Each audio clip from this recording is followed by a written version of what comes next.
Жараткан Алла баарыбызды бу дүйнөдө сыноо үчүн жараткан. Бу дүйнөдө биз көпкө турбайбыз. Бул түбөлүктүү эмес. Бардыгы утурумдук. Жаштыгы дагы, күчү дагы, кайгысы дагы, курсанчылыгы дагы, оорусу дагы, бардыгы утурумдук бул дүйнөдө. Жараткан Алла Таала бул ааламдын жаратуучусу, ааламдын кожоюну. Ар бирибиздин жаратуучубуз, робубуз. Алла Тааланын сыпаттарынан Мухи, Мумит деген аттары бар. Мухи өмүр берүүчү. Жараткандан кийин Алла Таала өмүр берүүчү сыпатын өзүнө таандык, кимге кааласа өмүр берет. Канча кааласа ошончолук өмүр берет. Пайгамбарыбыз Мухаммад алейхиссалам айткан: "Мен үммөтүмдүн өмүрү орто 60-70-тин ортосунда болот" деген. Мурда доорлор өткөн, 300 жыл жашаган, 400, 500 жыл, 700 жыл жашаган, 1000 жыл андан ашык жашагандар болгон. Нух пайгамбар, Нух алейхиссалам 950 жыл даават эле кылган. 1000 жылдын тегерегинде жашаган. Демек, адам баласынын бою дагы, өмүрү дагы кыскарып баратат. Пайгамбарыбыз айткан, кыскарып кете берет деген кыяматка чейин. Болбосо адам атабыздын бою 60 зира, мындайча айтканда 30 метрден ашык болгон. 30 метрди элестеп турасызбы? Канчанчы этаж? 3 метр квадрат, 3 метрден бир этаж десеңиз, 10 этаж да, аз дегенде 9 этаж да. Адам атабыздын бою. Андан акырын азая берди да. 25 метрликтер болду, 20 метрликтер болду, 15 метрликтер болду, 10 метрликтер кишилер болгон мына. 5 метрлик кишилер болгон, а 5 метрликтер жок анда. Кудум ушундай мурда 1000 жыл жашаса, 700 жыл, 400, 500, азыр 200 жыл жашаган жок азыр. Азайып баратат, азайып. Жараткан Алла Таала өмүр берүүчү, анан өлүм дагы берүүчү өзү. Мумит Алла Тааланын сыпаты бул. Өлүм берет Алла субханаху ва таала. Аны өзүнүн колуна койгон. Периштелерге тапшырма берген. Жараткан Алла субханаху ва таала Муид дагы бир сыпаты бар тугандар, кайрадан тирилтүүчү. Өлтүргөндөн кийин, өлгөндөн кийин кайрадан Алла субханаху ва таала тирилтүүчү зат Алла. Аттарына, сыпаттарына иман келтиребиз. Жараткан Алла Таала жоктон бар кылган, бади үлгүсүз жараткан, андан кийин жашоо берип турган, өң түс берген өзү, бардык абалдарды, сыноолорду алып келген өзү. Жараткан Алла субханаху ва таала ырыскы берүүчү өзү, сактоочу өзү, колдоочу, коргоочу өзү, туура жолго салуучу өзү, денеге жанды салгандагы, денеден жан чыгарган дагы өзү. Жоктон бар кылганда өзү, барды жок кылып кайра бар кылган дагы өзү. Анын шериги жок, окшошу жок, жардамчысы жок. Кудурети чексиз, күчү чексиз, райымы, илими чексиз Алла Таала. Алла Таала салыштырылбайт. Алла Таала алданбайт. Алла Таала жаралганга окшобойт.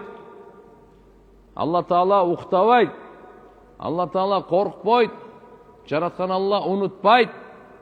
Бардык махлуктардын сыпатынан таза, аруу, жогору, бийик зат. Кудурети чексиз зат тугандар.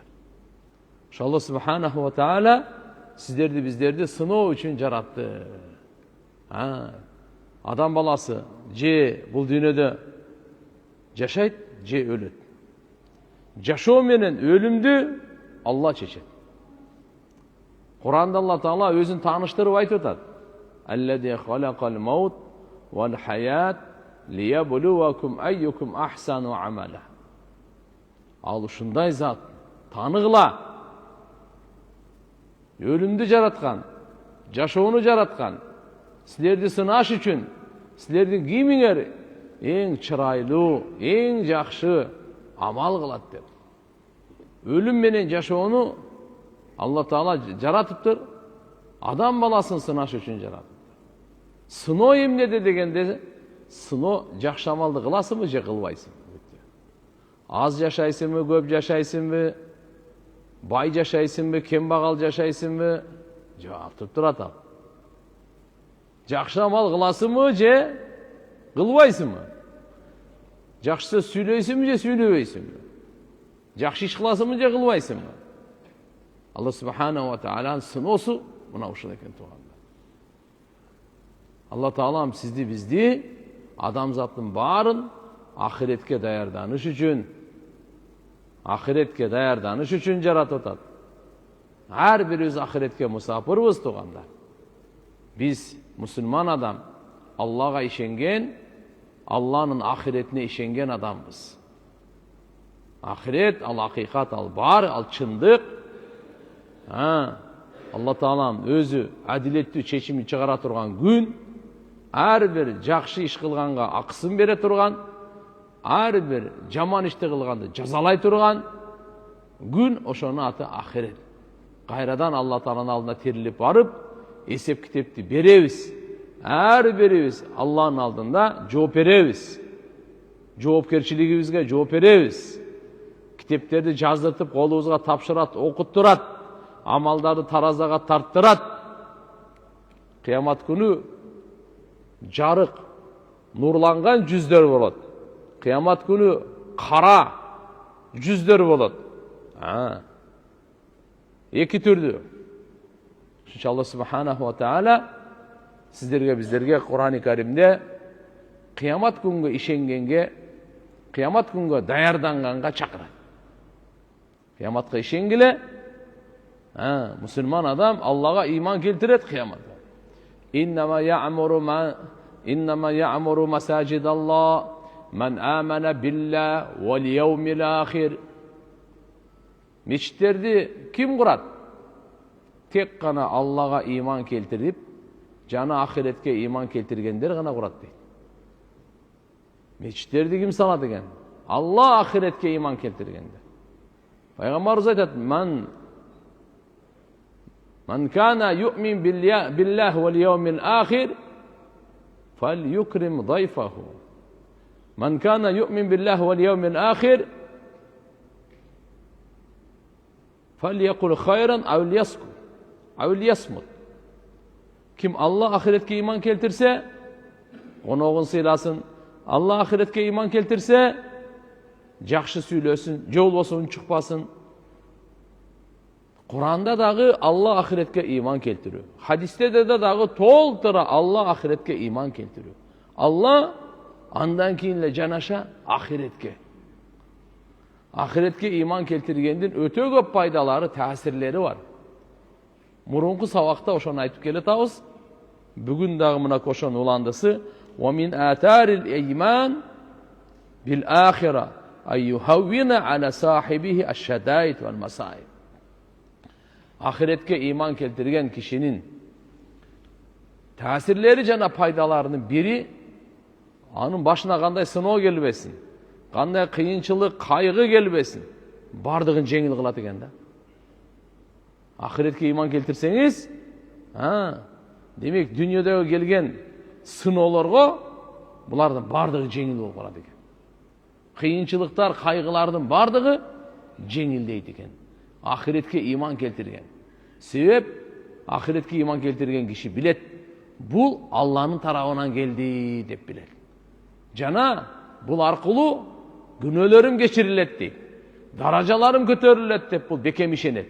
Ошон үчүн ошо сыноодон өтүү буга жеңил болот. Эгерде ахиретке иман келтирбесе, анда бул эки эсе буга кайгы күчөйөт. Биринчиси келген кайгы өзүнчө кайгы. Экинчиси болсо бул эми Алла Тааладан ишенбейт. Бул күнөө кечирилет, даража көтөрүлөт, сооп берилет деп ишенбейт.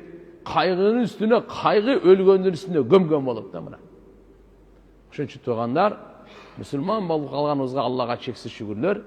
Ахиретке иман келтиргенибиз бекен болсо, дүйнөнүн любой түйшүгү, любой сыноосу, кандай гана кыйынчылыгы болбосун, макулбу? Бардыгын көтөрүү, ошонун бардыгынан басып өтүү жеңил болот экен. Бул ушу ахиретке иман келтиргендин таасирлеринен, пайдаларынын бири мына кетип. Ол ахыр киши ооруп калды ойлойт. Бу дүйнөнүн оорусу мейли иштеке эмес, утурумдуу экен. Аллахым түбөлүктүү ахиреттин оорусунан сактасын деп. Түбөлүктүү тияктын ысыктыгынан сактасын. Бул дүйнөнүн температурасы эмне? Ол температура оорубу? Ахиреттин алдында, дозоктун алдында мисалга карап туруп. Ошо оору аркылуу күнөөлөрүм кечирилет. Бул Аллахтын тарабынан келди. Күнөөлөрүм кечириш үчүн, дуаларымды кабыл кылыш үчүн, Аллага жакындатыш үчүн, улуу соопторду бериш үчүн, жогорку мартаба, даражага көтөрүш үчүн. Бунун ишеними башкача бул. Мына кетугандар. Себепчи инсан бу дүйнө жашоосундачы сөзсүз кыйынчылыкка учурайт. Сыноого учурайт. Сыналбаган инсан болбойт. Сиз биз ойлобойлу. Оорукчандарды көрүп ошолор эле сыналып атат окшойт депчи. Жок. Ва наблукум бишарри вал хайри фитнатан. Алла жакшылык менен да, жамандык менен да сынайт. Оору менен да, ден соолук менен да сынайт. Сиз биз ойлобойлу карызга баткандар ошо сыноодо деп. Жок. Иши жүрбөй калган сыноодо деп. Иши жүрүшүп аткан дагы сыноодо. Алла субханаху ва таала жакшылык, жамандык экөө менен тең сынайт. Байлыкты берип сынайт, алып сынайт. Бийликти берип сынайт, алып сынайт. Ден соолукту берип сынайт, алып сынайт. Алла субханаху кээде перзент берет, кээде бербей сынайт. Алла субханаху таала сынайт. Кана берсем кандай мамиле кылат экен? Ушу перзентти бердим, баланы бердим, кызды бердим. Ушуга шүгүр кылып, аманат катары ушун жакшы кадырлайбы? Же текке кетиреби буну? Же Алла таалам бербей сынайт. Кана мага эле кайрылабы же о барып таш баштардан сурай баштайбы?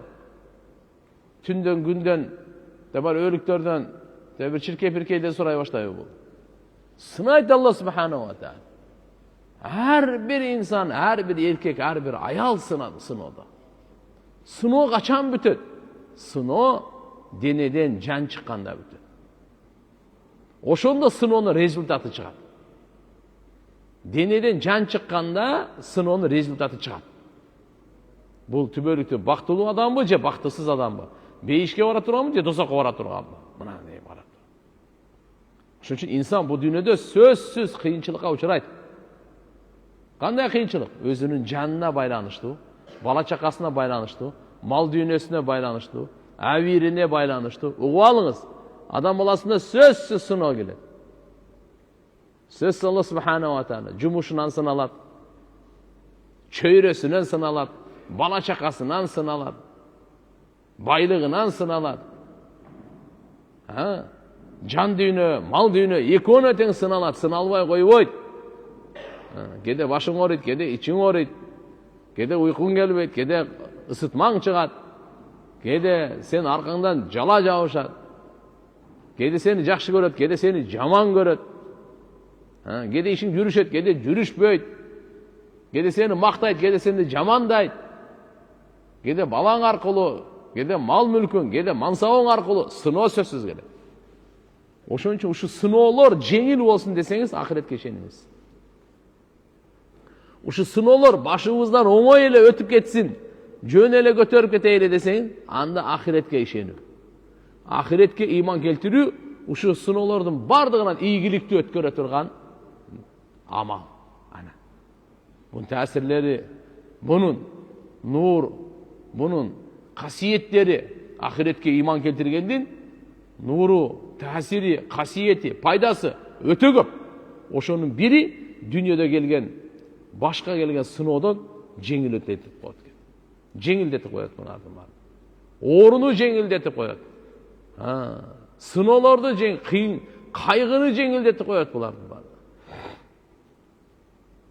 Демек, момун адам ахиретке иман келтирип, мусибаттарды, кайгылардын бардыгын жеңил кылып коет. Кандай оору келсин, кайгы, кыжалатчылык келсин, себептен бул билет. Аллахтын тарабынан бул келди дейт. Жана Алла Таала буга сооп берет кыямат күнү деп ишенет. Абу Саид, Абу Хурайра радыйаллаху анхудан риваят бар. Пайгамбарыбыз саллаллаху алейхи ва саллям айткан: "Караңыз, имандын берекеси керемет да, чексиз бунукучу. Иманды болуп калганыбызга, Аллага иман келтирип калганыбызга шүгүр болсун. Чексиз шүгүр болсун."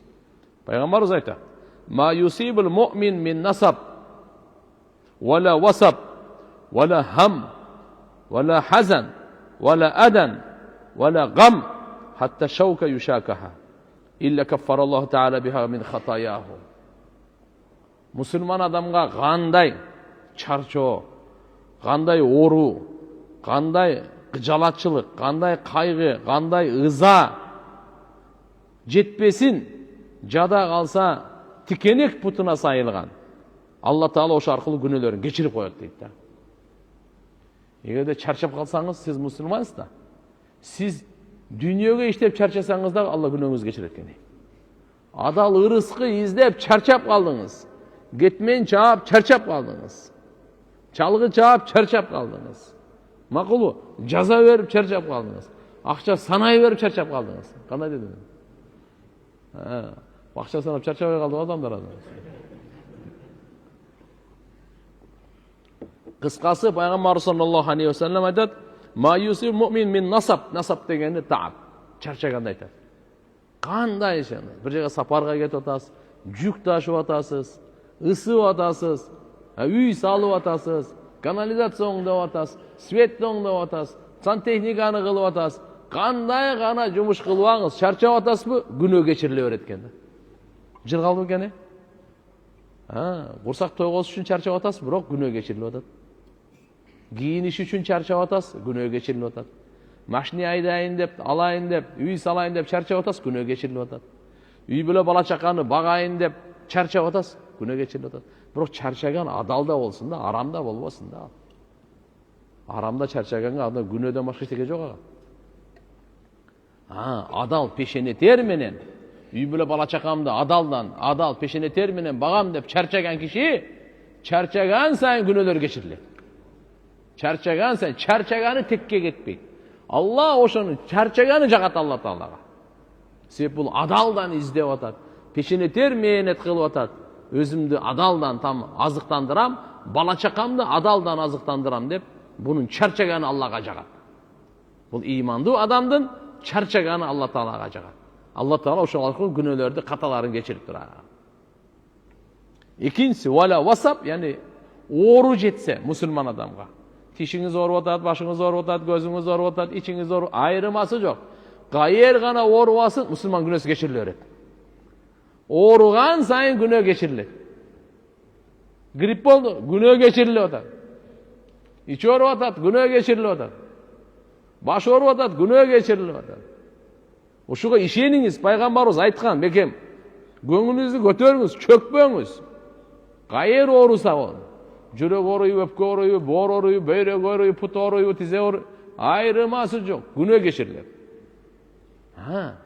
Күнөө кечирилет. Эгерде мусебеп эмне үчүн ушундай күнөө кечирет? Иманы бар ошон үчүн.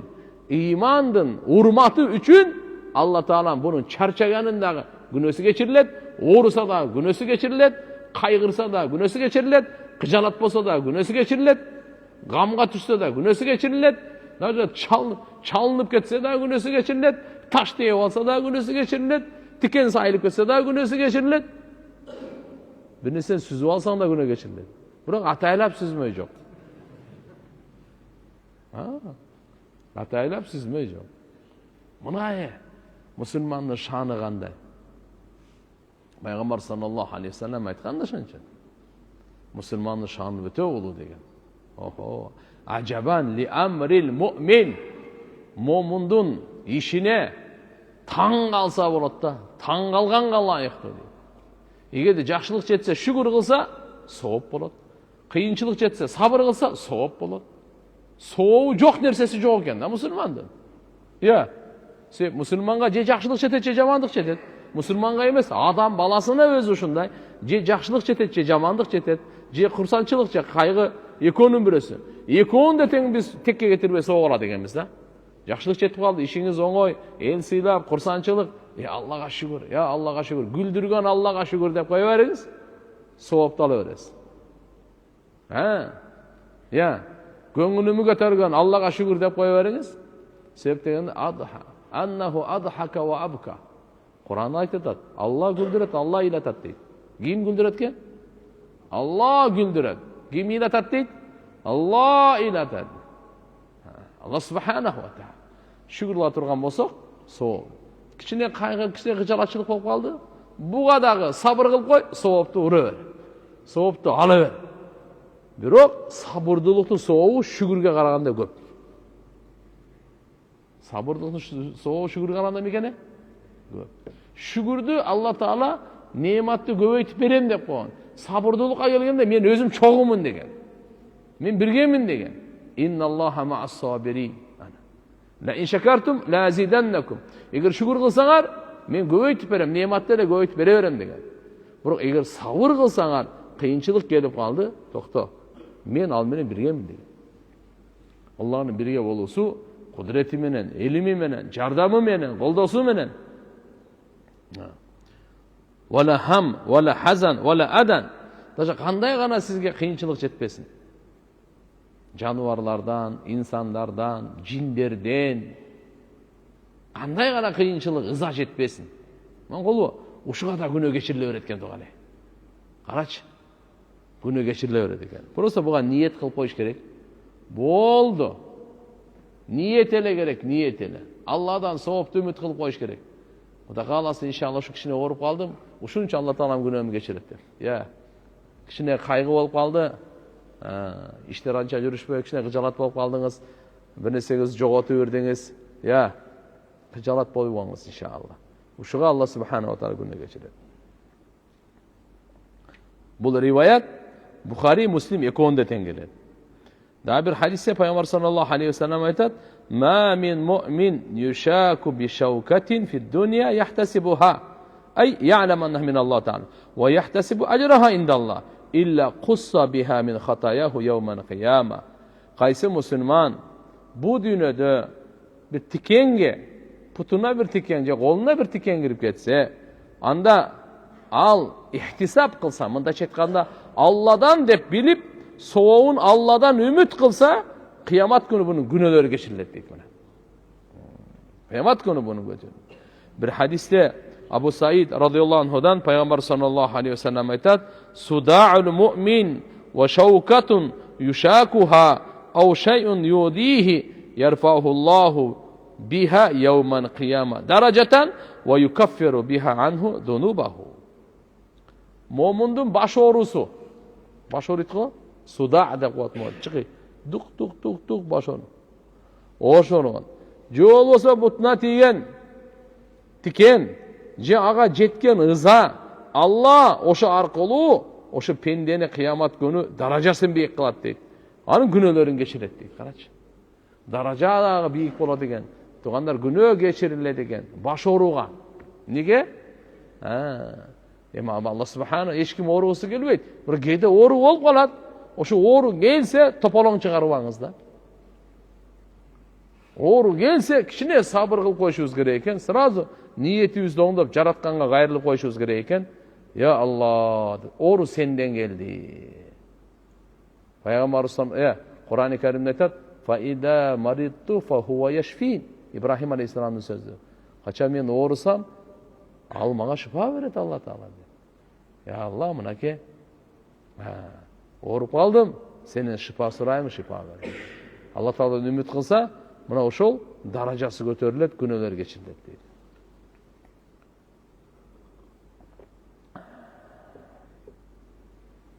Wal mautu wa haqiqatuhu. Ölüm жана анын акыйкаты. Тугандар, бу дүйнөдө өлүмгө ишенбеген киши жок. Жараткан Алла Таалага кээ бир адамдар ишенет, кээ бир адамдар ишенбейт. Бирок өлүмгө бардык ишенет.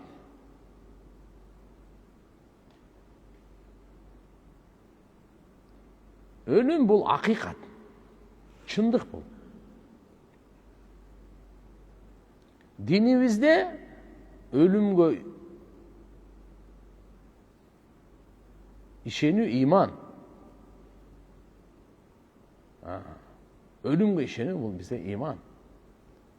Өлүмдү эстөө ибадат бизде. Өлүмгө даярдык көрүү акылдуулук. Өлүмдөн качкан акмакчылык.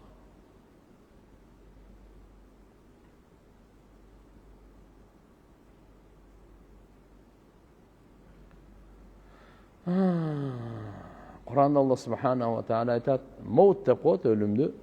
İnnel mautel-lezî tefirrûne minhu fe innehu mulâkîkum."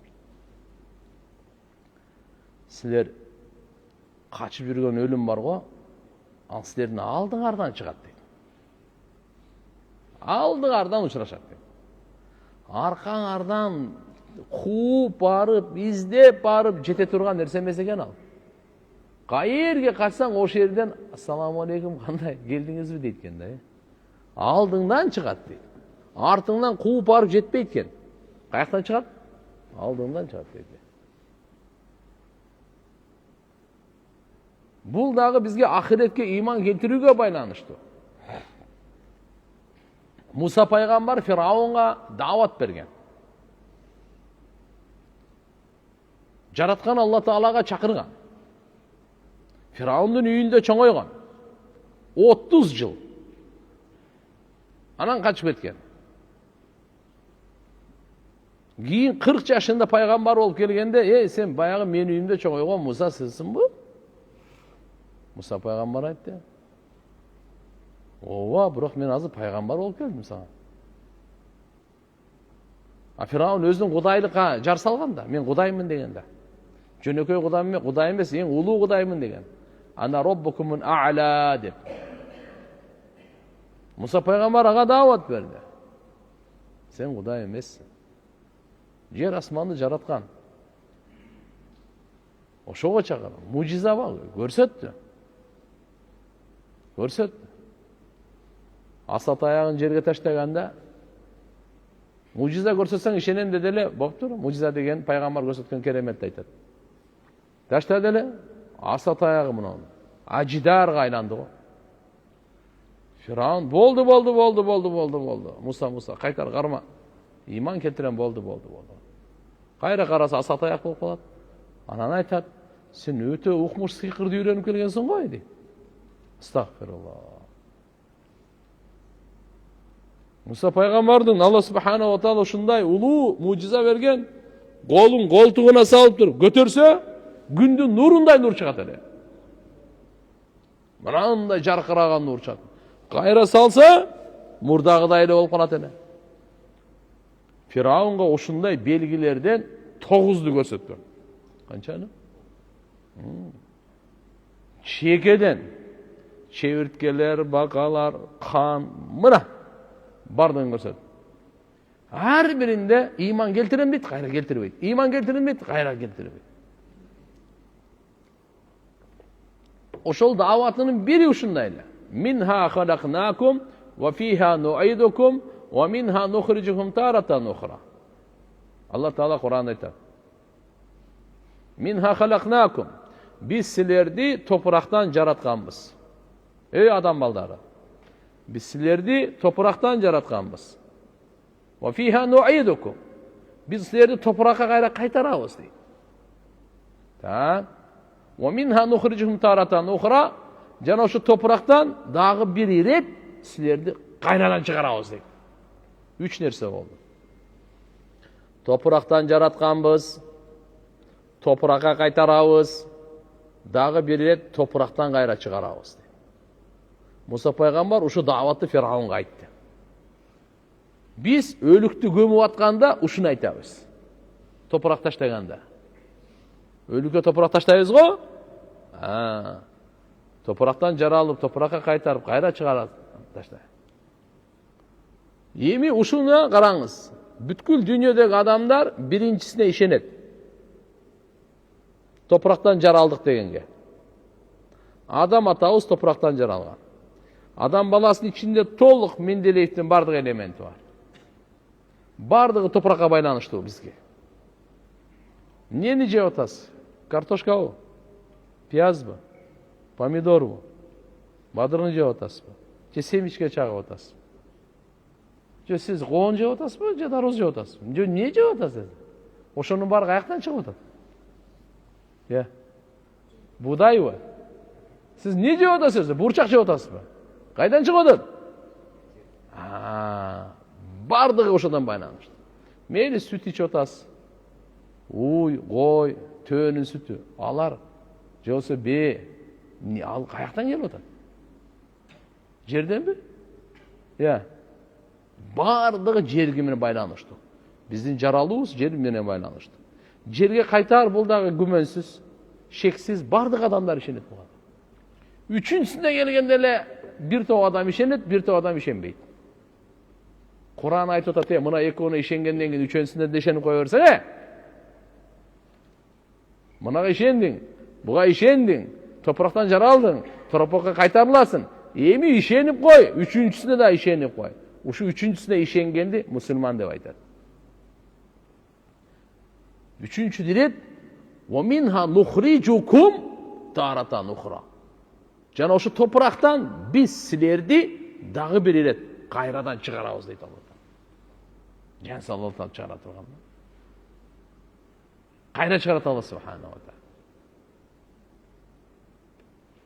Ошон үчүн бул өлүм тугандар, бунун акыйкаты эмне? Ар бирибиздин башыбызда бар нерсе. Кур'анда Алла Таала айтып койгон: "Kullu nafsin da'iqatul maut wa innama tuwaffawna ujurakum yawmal qiyamah. Faman zuhsiha 'anil nar wa udkhilal jannata faqad faz. Wa man hayatud dunya illa mata'ul ghurur." Her bir can ölümdün damın sözsüz tatar. Keyin sizlerge kıyamet günü akыңар толугу менен берилет. Ким дозоктун отунан коткарылып бейишке киргизилсе, мына ушул адам бактылуу. Бу дүйнөнүн жашоосу алдап кое турган буюм. Кур'ан бу. Матан нас хаттал анбия. Адамдар биякта турсун, жөнөкөй адамдар, улуу пайгамбарлар, асыл заттар дүйнө менен коштошкон, өлгөн алар дагы. Пайгамбарыбыз Мухаммад алейхиссаламга кезек келгенде Алла мындай деген Кур'анда: "Иннака маййтун ва иннахум майитун." Ey Muhammed, albatta sen mayit. Өлөсүң сен. Пайгамбарлардын пайгамбары, адамзаттын мырзасы. Ошого Алла Таала айтып аткандан кийин сиз биз калып калабыз белек. Ва иннахум майитун, адам баары өлөт. Жабраил периште келип пайгамбарыбызга айтты: "Я Мухаммад, иш ма шит фа иннака майит." Каалашыңча жаша, бирок баары өлөсүң. Ва ахбиб ман шит фа иннака муфариқу. Кимди жакшы көрсөң жакшы көрө бер, бирок ал менен коштошосуң. Ва амал ма шит фа иннака маджиюн би. Кандай амал кылсаң кыла бер, жакшы кыласыңбы, жаман иш кыласыңбы, бирок билип кой, акысын сөзсүн аласың. Акысын сөзсүн аласың. Кала ал-имам аш-шейх Мухиддин ибн Араби. Мухиддин ибн Араби деген имам шейх болгон, рахматуллахи алейх. Бул киши айтат: "И'лам аннал маут ибара ан муфаракатил рух ал-жасад аллади канат бихи хаятун хиссия." Ölüm деген ne deyip? Ölüm деген bul ruhtun deneden ajırosu, mına uşunu ölüm деп айтады. His, сезе турган жашоо кандай? Көзүңүз 5 сезим орган бар, тугандар. Көздүн көрүүсү, кулактын угуусу, Muruндун жыттаганы жакшы атыр жытпы, жагымсыз сасык жытпы, өлүк жыт, эмне бул? Бул сезим. Тилдин сезим даамдап. Туздуубу, тузсузбу, шоорбу, ачуубу, ысыкпы, муздакпы? Кол бир кармап эле билет. Бул темир эмес, бул жыгач турбайбы? Билбей, же пластилинби мен кармап аткан? Жок, пластилин эмес ал. Колдун сезими. Көзү кызыл ак көк, кулактыгы ар кандай үндөрдү. Сезим органдары. Демек көздүкү экен, кулактыкы, жыттыкы, даамдыкы жана мына кармаган эмес менен. Кармаган. Ушун менен жашоо берилгенден денеден рухтун ажыраган ушун атын өлүм деп коет. Денеден адамдын жаны ажыраганды өлүм деп айтты киши. İnsan өзү эки нерседен турат, тугандар. Дене жана жан. Экөө бириккенде бунун аты инсан. Экөө ажыраганда бунун аты майит, өлүк. Ошол өлүм дегени ушу экөөнү ажырагандан кийин ушу сөздү айтат өлүм. Дагы мындай деп айткан бул киши: "Вал мауту ибаратун анил интикал мин манзилид дунья иля манзилатил ахир." Ва ма хуа? Өлүм деген бу дүйнөдөн ахиретке көчүү болду. Бу дүйнөдөн ахиретке өтүү жөнүндө көпүрө. Жалган дүйнөдөн чын дүйнөгө өтүп кеткендин аты өлүм.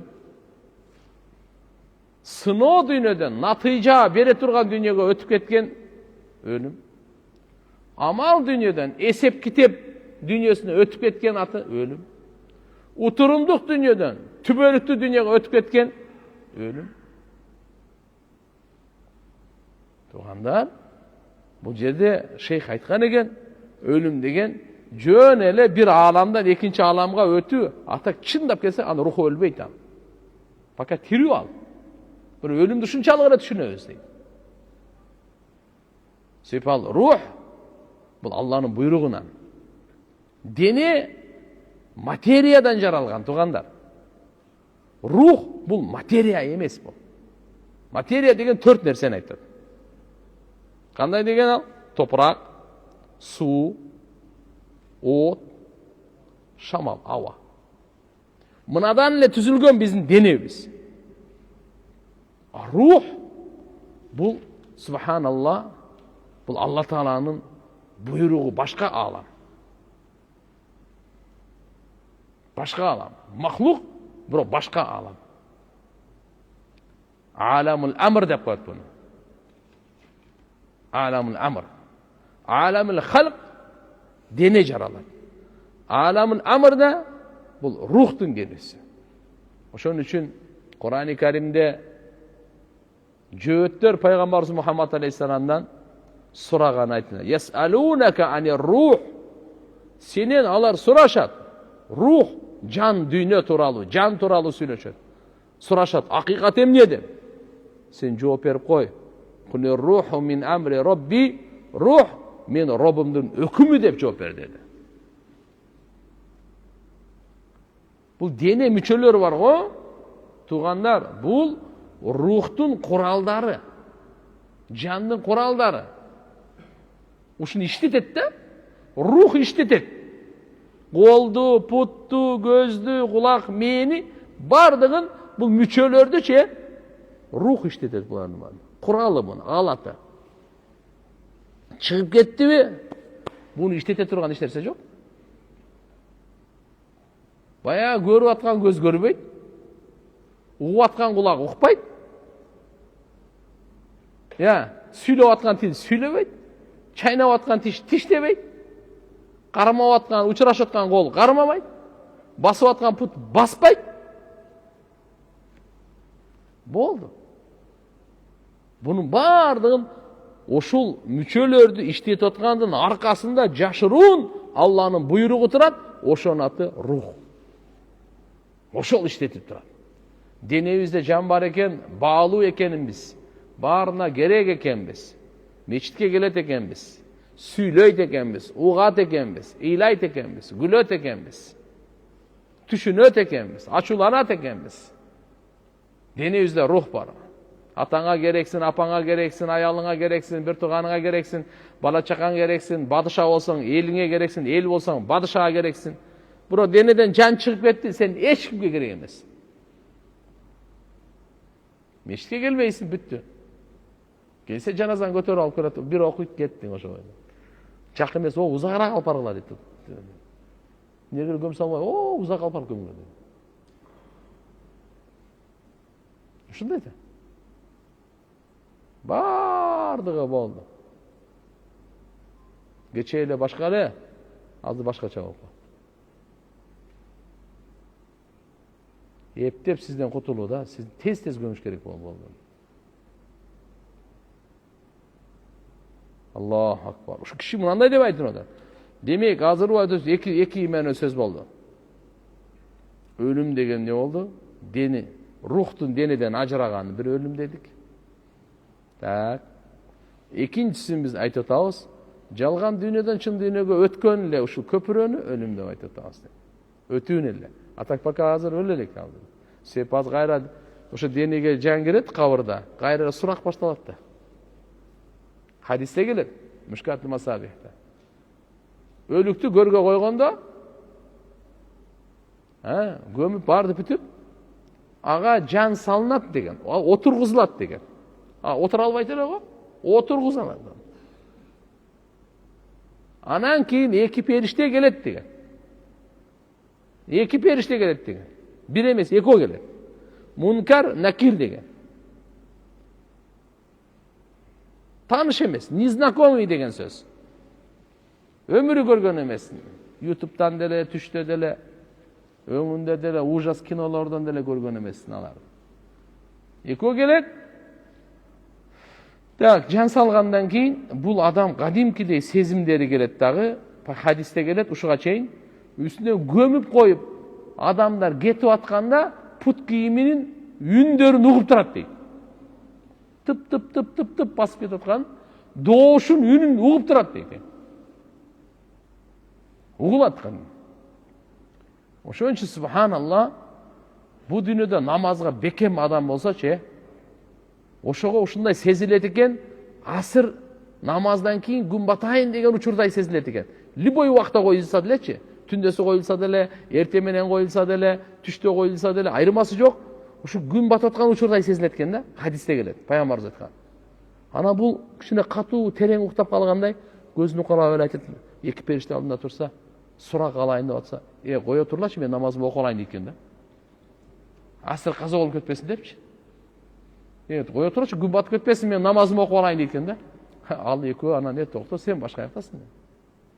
Мындай анан караса, совсем башка жакта. Ошо шашы жакшы адам бу дүйнөдө намазга бекем болгон. Ушуну айтып жазып коюптур.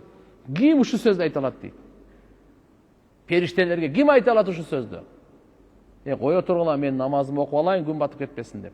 Ким бу дүйнөдө намазын каза кылбай окуп жүргөн адам дейт. Караң, анан алар сый менен периштелер анан акырын сурайт экен. Акырын, сулуу жигит, нурлуу жигит өңүндө келип, себеп дегенде бу дүйнөдө бул нафсиге каршы, шайтанга каршы иштеген. Ошо менен күрөшкөн, кармашкан. Арамдан өзүн толук аракет кылып, колунан келишинче сактаган. Руханиятын жаңыртып, жарык кылып, руханиятын нурлап, мээнет кылган. Ошол адам ал жерде анан кийин булар мункар накир, адамды коркута турган эмес, ушундай адамга жагымдуу, сулуу, нурлуу өңдө келип анан адеп менен анан сурашат. Робуңуз ким? Бул иншалла өмүр бою Робум Алла деп жүргөн да.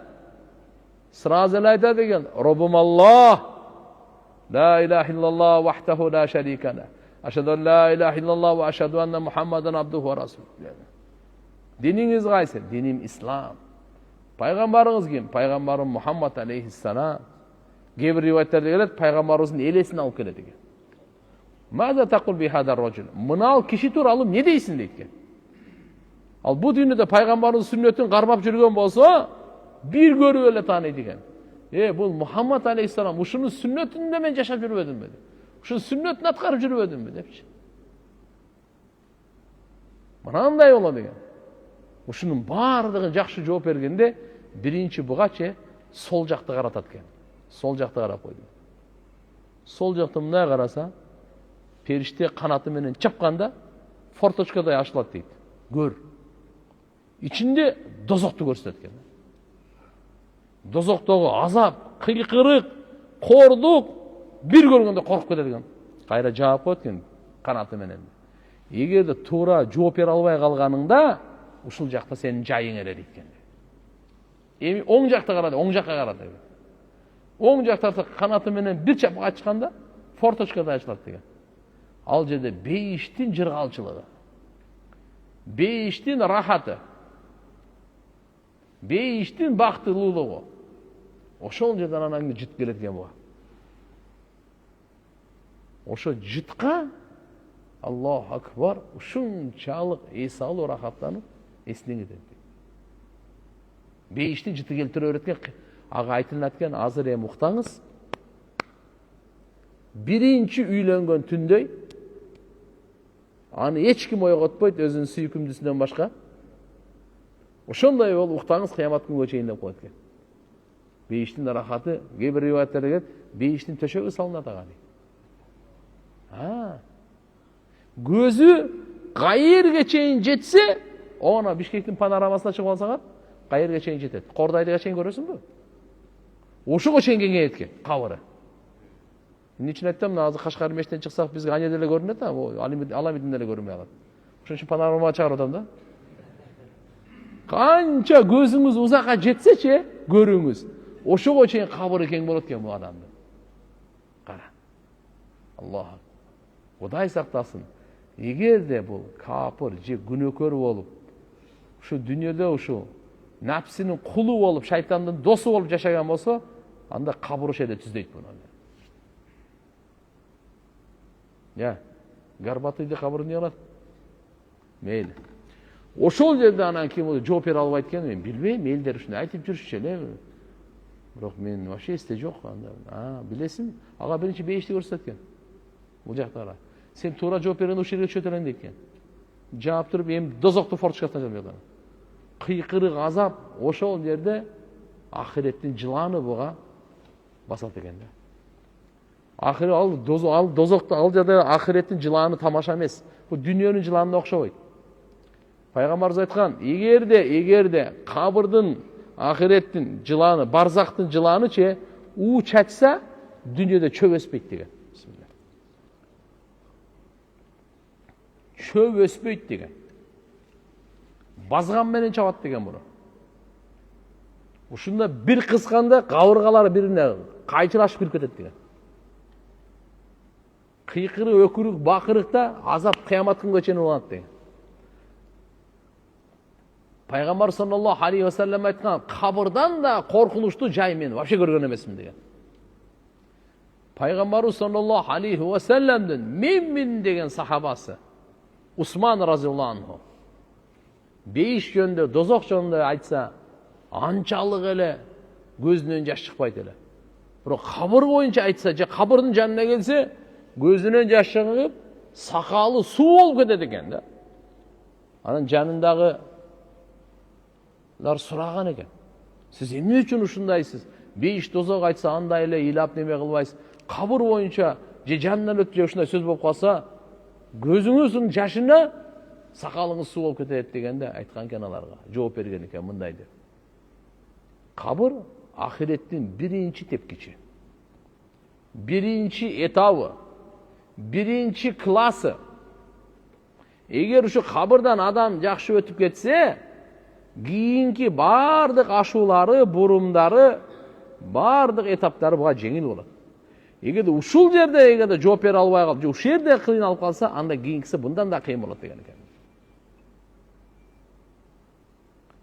Бир жолу пайгамбарыбыз Мухаммад алейхиссалам кабыр ушунчалык коркунучтуу, андан да коркунучтуу жай көргөн эмесмин деп айтканда, адам баласы сурак алынат деп Hazret Umar разияллаху анху пайгамбарыбыздан сураган. Ya Rasulullah, ошо периштелер сурак алып аткан учурда адам баласынын акылы өзүнүн жайында болобу же болбойбу деп. Пайгамбарыбыз айтты, жайында болот dedi. Болду анда dedi Hazreti Umar, кара. Андай болсо жооп беребиз dedi.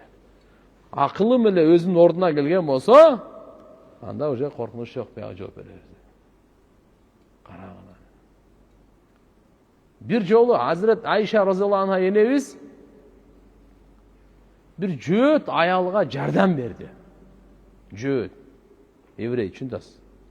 Аялга жардам берди. Ал аял Айше энебиздин жардамын алган соң ыраазычылыгын билдирем деп дуа берди. Алла сизди кабыр азабынан сактасын деди. Ушундай дуа берди. Пайгамбар саллаллаху алейхи ва саллям үйүнө келгенде Айше энебиз ушу окуяны айтып берди. Мен жакшылык кылдым эле, жардам бердим эле. Анан ошол эне, жөөт эне мага ушундай дуа берди. Алла сизди кабыр азабынан сактасын деди деп Айше энебиз пайгамбарыбызга айтып суроо берип атат да, кабыр азабы барбы деп. Пайгамбар саллаллаху алейхи ва саллям айтты. Деп. Кабыр азабы бар деп. Ошодон кийин ар бир намаздан кийин "Я Алла, кабырдын азабынан мени сакта" деген дуаны таштаган эмес дейт. Сиз биз дагы ар бир намаздан кийин өзүбүзгө райым кылып, Алладан пана тилейли, кабырдын азабынан сактайлы dedi. Аллахым баарыбызды кабыр азабынан сактасын, амин. Ал тамаша эмес экен. Саад ибн Муад радıyallahu anhu меммин деген сахабалардын булда. Пайгамбар саллаллаху алейхи ва саллям бу киши Мединада шейит болгондо жаназасына 70.000 периште түшкөн. Канча миң? Периштелерден 70.000 жаназасына түшкөн. Пайгамбар саллаллаху алейхи ва саллям өзү айтат: ушунчалык орун жок, жай жоктугунан путумдун учу менен мындай кылдым дейт.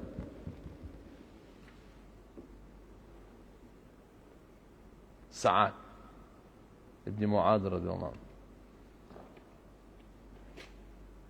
Бул өлгөндө Алланын аршы титиреген дейт.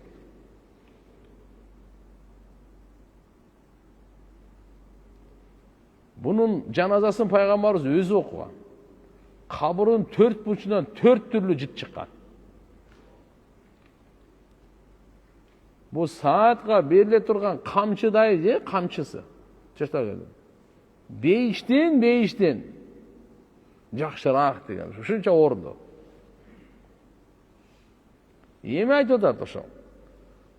Пайгамбарыбыз жаназа окуп, көмүп калганда сахабалар менен турат эле пайгамбарыбыз Subhanallah, Subhanallah devirdi. Birazdan keyin de Elhamdülillah, Elhamdülillah, Elhamdülillah.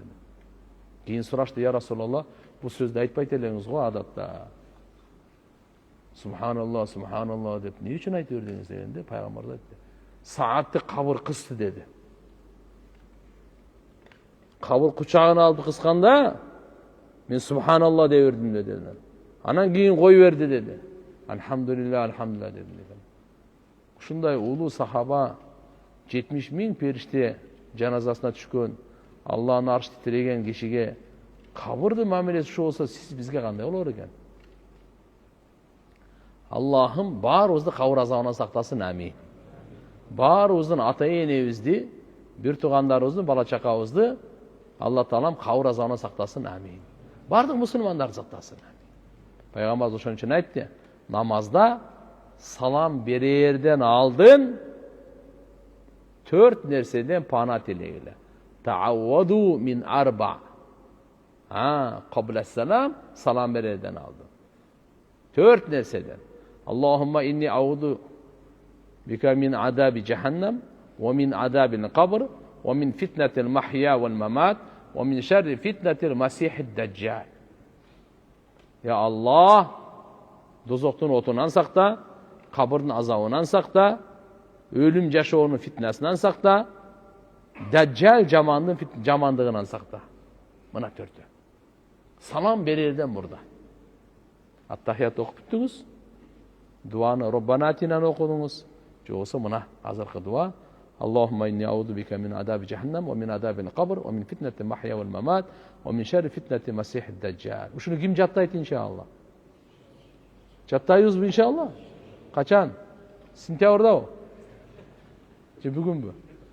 Bugün jattaydı. İnşallah hareket kılaydı, cazı olaydı. Ya. Can uğup koyuyorlar, bilip koyuyorlar. Anlamı yok. Bu öte manili mesele bu. Allah'tan sorayla, Allah'ım her bir namazdan sorayla. Her bir namazdan ki.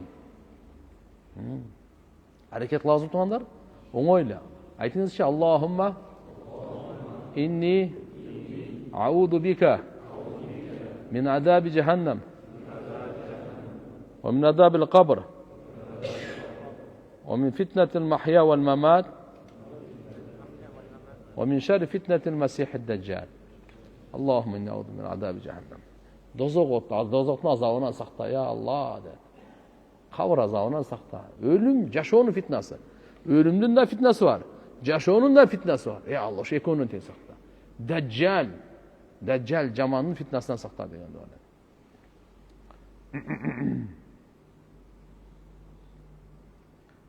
Kur'an-ı Kerim'de Allahu Akbar.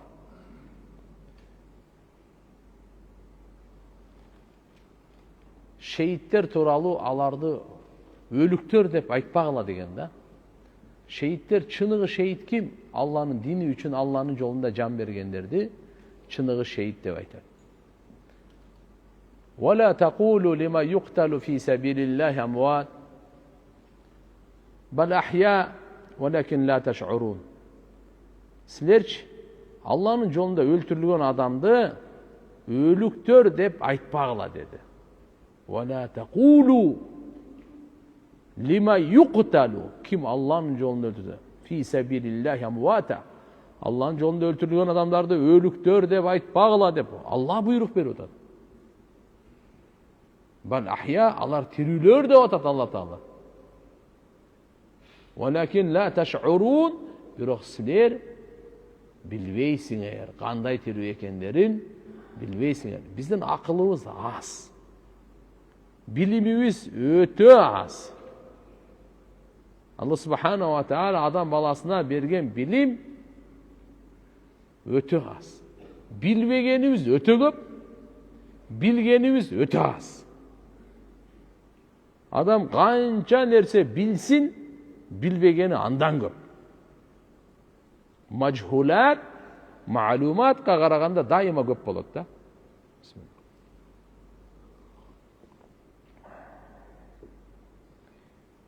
İmam Şafii rahmetullahi aleyh, ulu imam.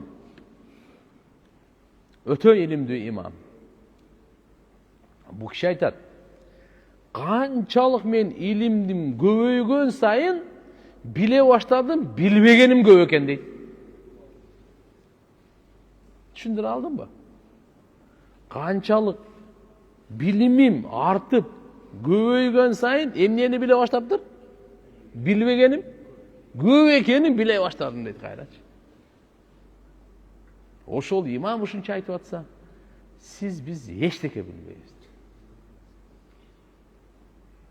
Bir kichine bilgenimizge şükür de. Allah Teala oşuğa şükür. Oşuncha bu ölüm, ruh, adamdan akılı, hakikati, biz jönüne iman keltirip boldu. Peygamberin arkasından erişigenden başka yol yok bizge de. Allah ne dese oşo çın. Ne dep aytsa hakikat.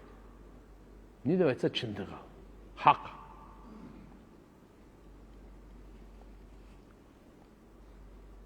Bir hadis emes.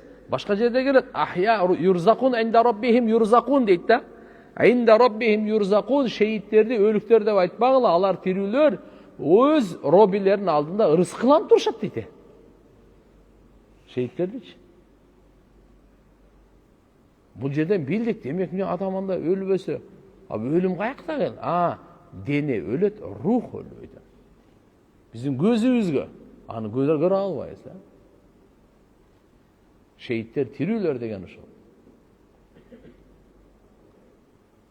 Риваяттарда келет. Ибн Умар разияллаху анхумадан. Биз Ухуд шейиттерин зиярат кылып калабыз го Мадинада. Ким шейитти зиярат кылса, шейит кыямат күнгө чейин ошол адамга истигфар кылат экен. Не кылат экен? Кыямат күнгө чейин истигфар кылат.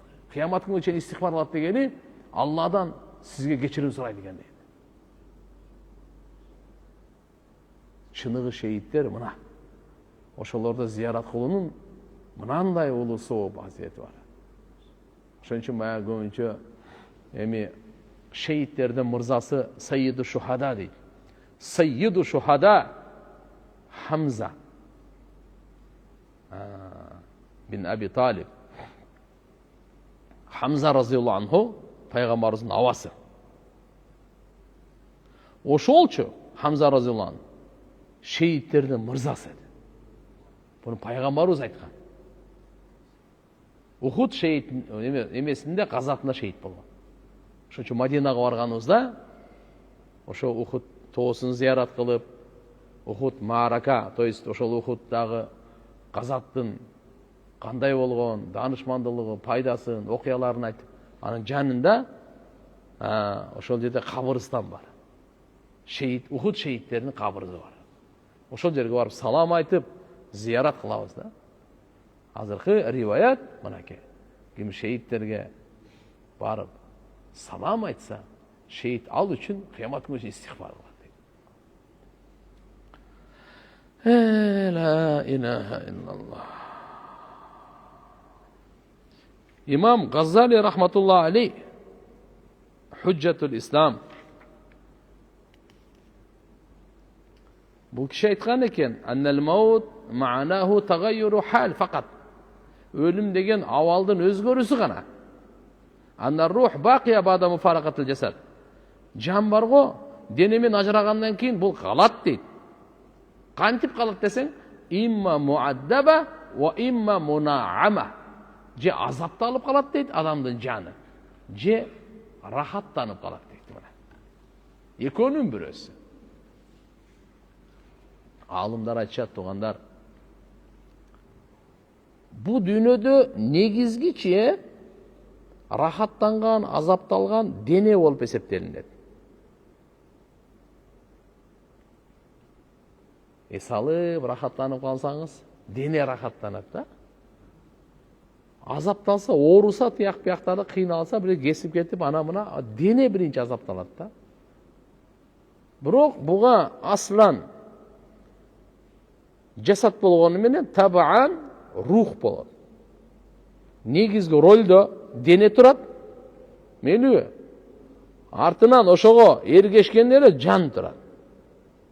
Кабырга барганда тескери. Ал жерде жан негизги ролдо азапталат же рахаттанат, дене экинчи орунда кетет. Ахиретте экөө тең. Бейиште рух дагы, дене дагы чогуу рахаттанат, дозокто рух дагы, дене дагы чогуу азапталат.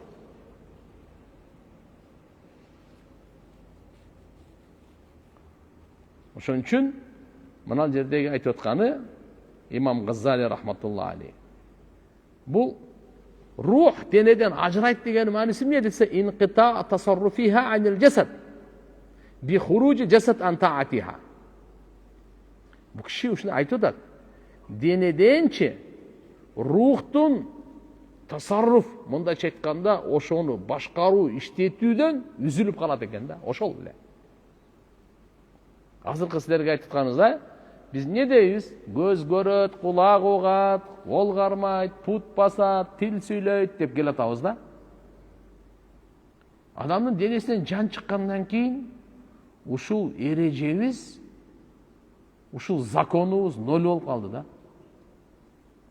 Көз турат, көрбөйт, кулак турат, укпайт, тил турат, сүйлөбөйт. Айтып атпадың беле? Мына нормально эч ким кулагын кесип кеткен жок кой, эмне үчүн укпай атат? Эч ким көзүн чукуп алган жок кой, эмне үчүн көрбөй атат дейсиң да? Эмне үчүн мен менен учурашпайт? Колу турат го. Сен айтпадың беле кол кармайт деп? Put basat деп айтпадың ба? Чакырсам не үчүн келбей атат го? Демек биздин айткан законубуз, эреже, правилабыз туура эмес чыгып калды. Көрсө, бунун аркасында рух, көзгө көрүнбөгөн Алланын буйругу ушул кыймылдатып иштетип аткан экен да. Болдубу? Ошону тасарруф деп коет буну, иштетип аткан. Колдонуп атканын айтып атат. Себеп фа иннал а'да алат лирух тастамилуха. Дене мүчөлөрдүн бардыгы бул рухтун куралдары, инструменттери, иштете турган. Рухтун инструменттери иштете турган. Хатта иннаху рух, мына ушул рух кол менен карматат, кулак менен угузат, көз менен көрсөтөт, акыйкат нерселерди жүрөк менен сездиртет. Мыналардын бардыгы. Качан бул чыгып кеткенден кийин бардыгы болду, иштен чыгып калат экен да. Кулак иштен чыгат, көз иштен чыгат, ме бардыгы иштен чыгып калат. Качан денеден жан чыктыбы, бардык мүчө өзүнүн максатын аткара албайт, болду, бүттү. Кулак өзүнүн максатын аткара албайт, көз максатын аткара албайт, тил максатын аткара албайт, кол пут максатын аткара албайт, бардыгы өсө бүттү. Тааттул деп коет ушуну.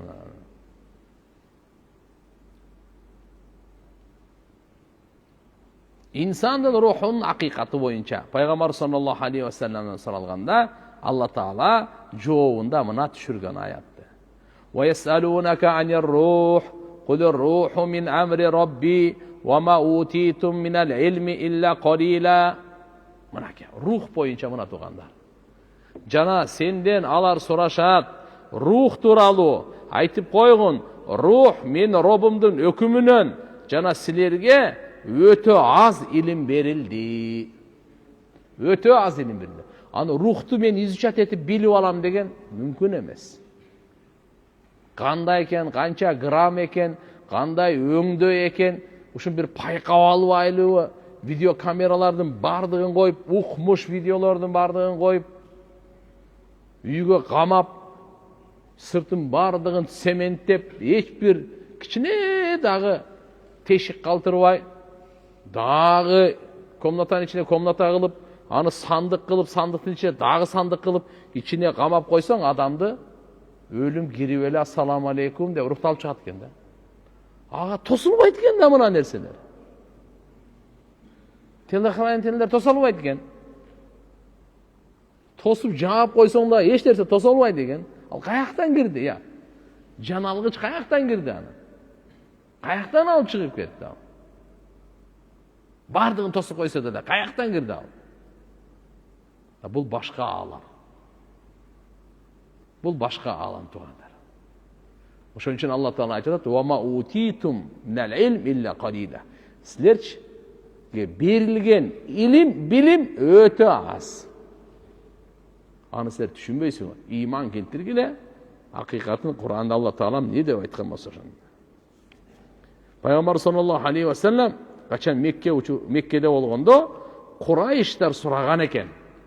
Arap Peygamberimizin müşrikleri ruh turalı soragan eken. İbn Abbas'tan şu rivayet gelet. Mananday deydi. Qalat Quraysh li Yahud. Kurayşlar jööttörgө aytıştır bunday dep. Hey, bir nerse aytçı bizge mına kişiden bir suraylı. Sebep alara kitep düşkön da. Andan keyin anan jööttөр ошондой айтышкан экен. Рух тууралуу сурагылачы эмне дээр экен деген да. Карап.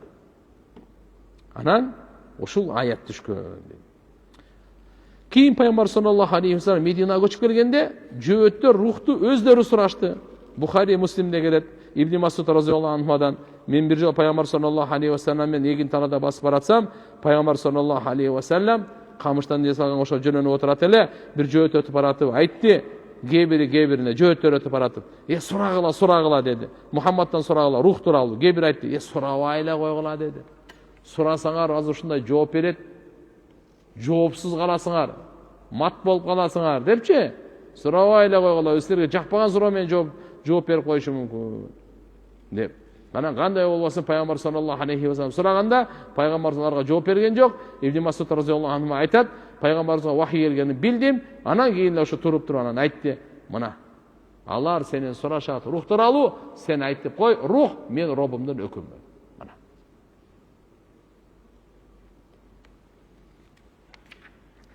Тугандар, иншалла bu keyingi sabakta ulantabızga deyim. Alamul halq, alamul amr. Allah subhanahu wa ta'ala bir ele alamdın robusu emas, alamdardın robusu. Oşun için Fatiha suresinde birinci ayette aytabızga Elhamdülillahi Rabbil alamin. Bütkül alamdın robusu dep. Ruh özünçe alamda. Alami arvah deydi. Dini özünçe alam. Түш өзүнчө алам тугандар. Жиндер өзүнчө алам. Ахирет, барзах өзүнчө алам. Аламдар гана. Бардык аламдын робусу Аллах субханаху ва таала. Бизге берилген элим, дагы айта кетейин, кандай гана окумуштуу академик Нобелевский премияга ээ болбосун, кичине элим берилген. 4 жыл болду, келинчегим кетип калган, ортодо бала бар, талак сурайт, мен жарашайлы дейм, баланы тирүү жетим кылбайлы дейм. Ал да намаз окуйт, мен да окуйм. Келишкилет. Көңөрдөн окусаңар эмне кылайын? Кудайым бериптир, намаз бериптир. Эми ынтымак берсин силерге. Карагыла да кемчилик кетиргенде күнөө кичпейилдикке жетпейт. Geçirimdүүлүккө жетпейт. Сизге дагы мына ошол аялга да айтат элем. Сен деле башка аял таап аласың. Ал аял деле башкага чыгып алар. Бирок ошодон жакшы болуп кетерине гарантия жок. Анткени анын 4 балаңар бар экен. Сабыр кылып эле, гайрат кылып, тооба кылып, таква жол менен жашагыла. Башыңарды бириктирип, анан кийин сөзсүз эгер бирде катуу айткан болсоңор, же болсо кордоп койгон болсоңор, кечирим сурагыла, анысы маселе болбойт. Адамдын жүрөгү назик, адамдын көңүлү назик. Кечирим сураса эле иш бүтөт өзү. Бирок кечиримди дагы мындай какшытып, кыйыртып, сынап, менменсип, маскарлап сурабаш керек да. Кечирим эркекче болуш керек. Чын жүрөктөн кичпейилдик менен. Алла үчүн кечирим сурат. Кудай кааласа ошонун таасири тиги эркек болсун, аял болсун, эмне боюна тиет. Чын жүрөктөн кечирип коюңуз менен ката таасири тиет. Сиз мындай шылдыңдап кечирим сураган мененче, атай чын жүрөктөн кечирим сураган экөөнүн тең таасири тиет. Адам баласы сезет анын бардыгын. Алла Таалам башыңарды бир кылсын, амин. Кандайсыз салафиттерден кыз алса болобу? Болбосо себеби эмнеде? Кененирээк маалымат бересизби суранчы? Болот мусулмандар. Алхамдулилlah, кыз алса болот. Эмнеге болбойт экен?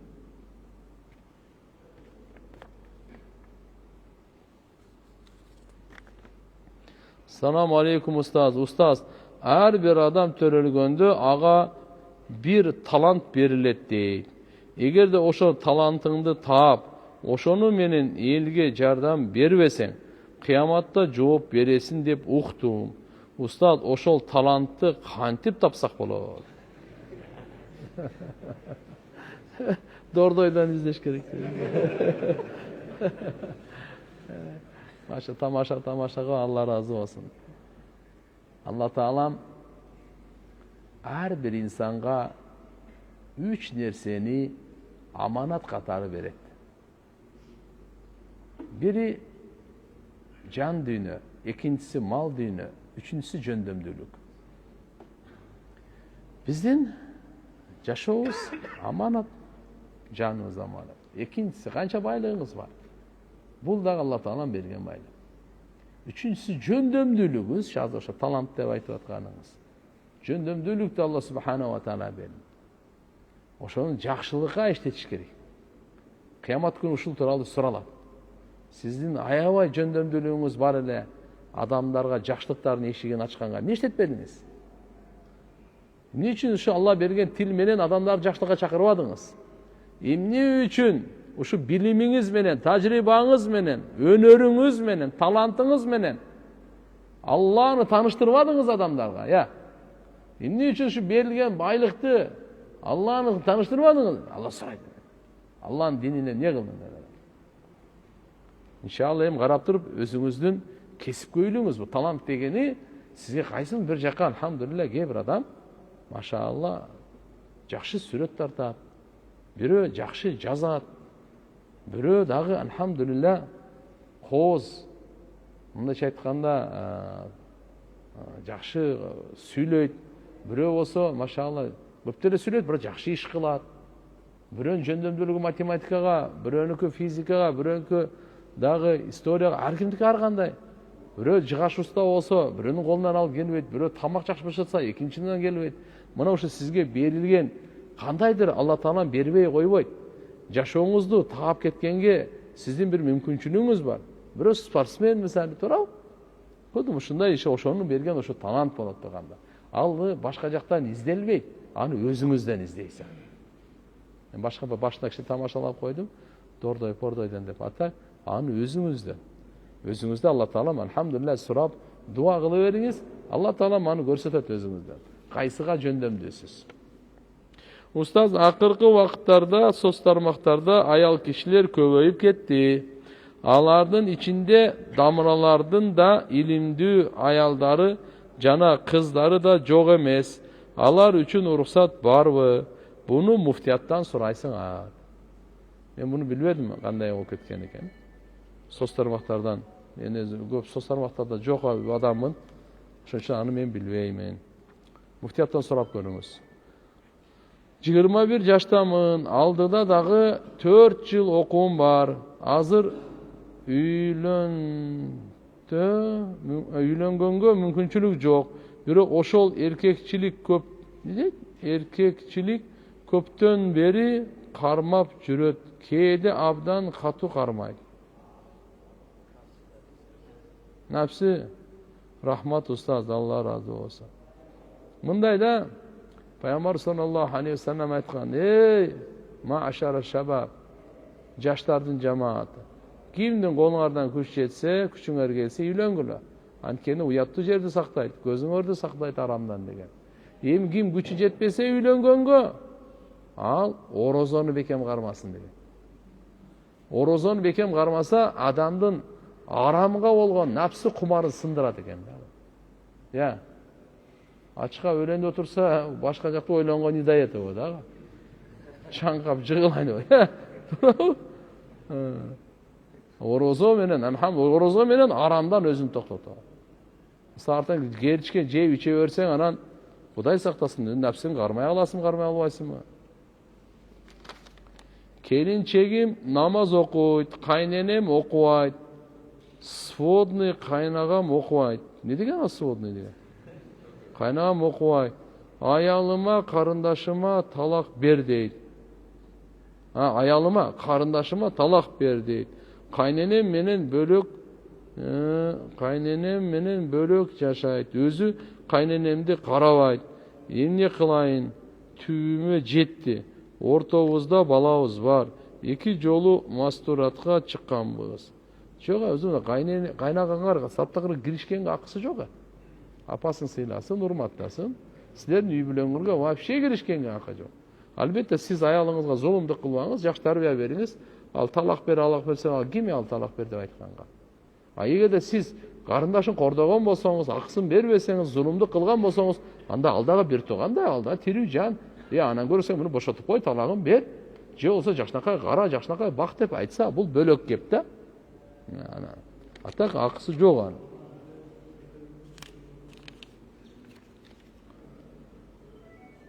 Устаз, ырчы реперлер өлгөндөн кийин алардын музыкалары YouTube'дан, площадкалардан өчпөй калса, кабырда азапталабы, башка адамдардын жүрөгүн өлтүргөнү себепчи болгондугу үчүн. Жакшы эмес туугандар. Исламда мааниси, мазмуну жакшы, бирок азыркындай шайтандын кумарына чакыра тургандай музыкалный инструменттер менен эмес, мынандай чектер менен уруксат берет. Эне тууралуу, мекен тууралуу, Алланын жолунда мекенди коргогонго жан берген тууралуу, Алланын сүйүүсү, пайгамбарыбыздын сүйүүсү, диндин сүйүүсү тууралуу машалла жакшы ырлар неме кылсаң, мейли намуздуулук, гайраттуулукту күчөтө турган, анан эле арам эле ой, арам эле ушундай сүйүү менен эле бул чатак болот, Кудай сактасын. Ошон үчүн тооба кылыш керек, тияк бияктардан өчүп неме кылып. Анын ар жагы кандай экенин Кудай өзү билет, бирок Алла Тааландан тооба кылыш керек болот. Ошондой болсо шарият чеги бар. Айткан жок эмес. Кичине аз дүйнөнүн ичинде көп шайтандабайлы да. Assalamu alaikum устаз. Biz sizdi sыйлайбыз жана урматтайбыз. Рахмат. Аллахым сизге өмүрүңүзгө береке берсин. Биз жакшы көргөн келинчегибизди Кундуз Турцияга учуп кетти эле. Жакында операция болот эле. Дуа кылып коесузбу? Алла разы болсун. Алла Таалам шифа берсин. Алла Таалам шифа берсин. Аллахумма шфиха шифаан камилан аджилан мустамира. Толук туруктуу шифа берсин. Алла Таалам операциясын жеңил кылсын, үй бүлөсүнө курсанчылык менен кайтып келсин. Амин. Так, устаз, келечекте мировой уровеньдеги бизнесмен болум келет. Дуа кылып коюңузчу. Атым Айдар. Алла разы болсун. Алла Таалам иманды мировой уровеньде бизнесмен кылсын. Амин. Иманды иншалла, Кудай кааласа. Вакыт барбы? 5 мүнөт бар. Бисмилlah. Assalamu alaikum устаз. Менин кайнатам жол кырсыгынан өтүп кетти эле. Бир күнү эжеме бир аял келип, атаң өтүп кетиптир, орозо кармабаган киши экен, ошонун карызы балдары кутулуш керек экен, күнүнө 21 сомдон тиет дептир, 60 жыл кутулуш керек дептир. Фидия деп коет.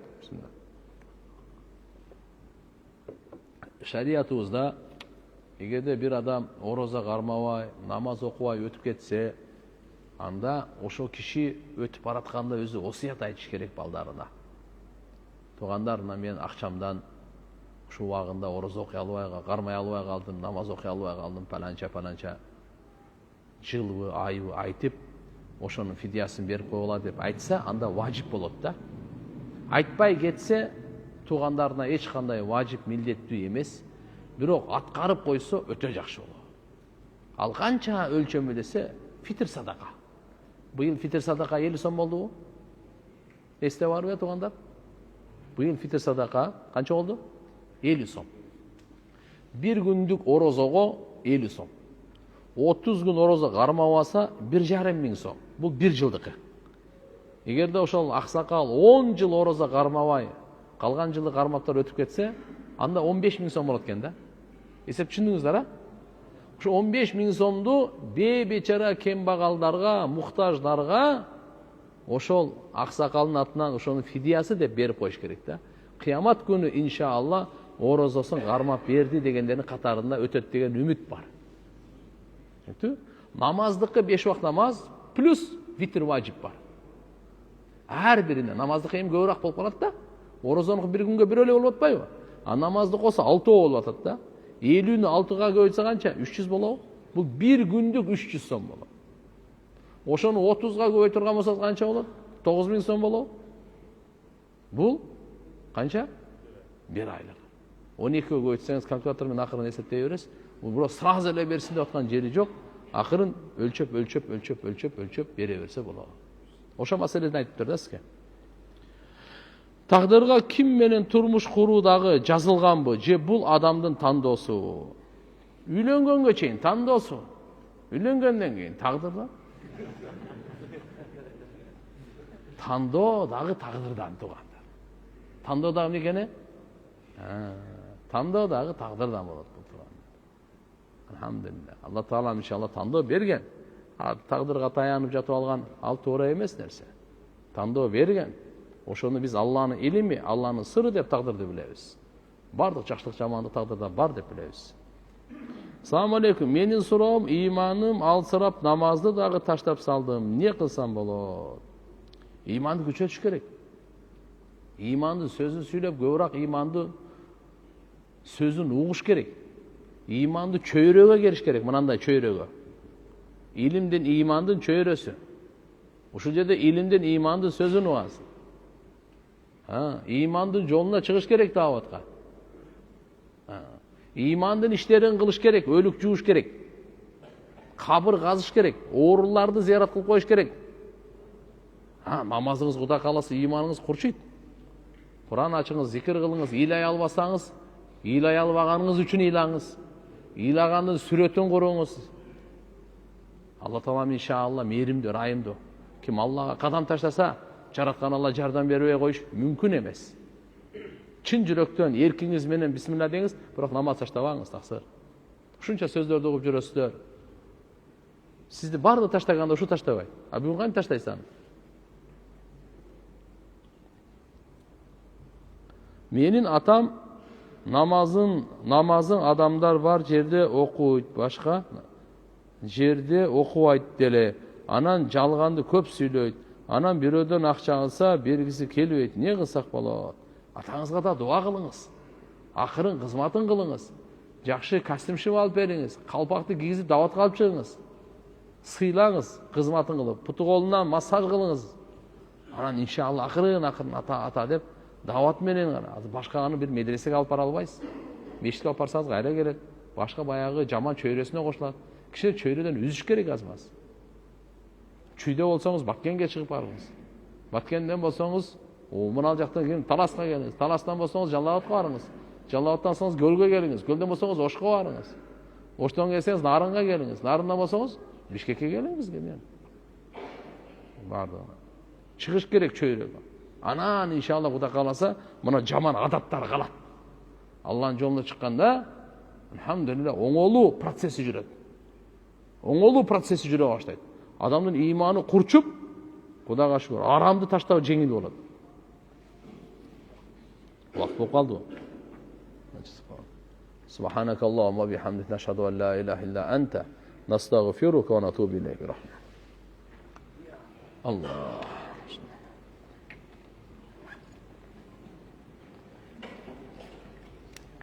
Jazakumullah khairan.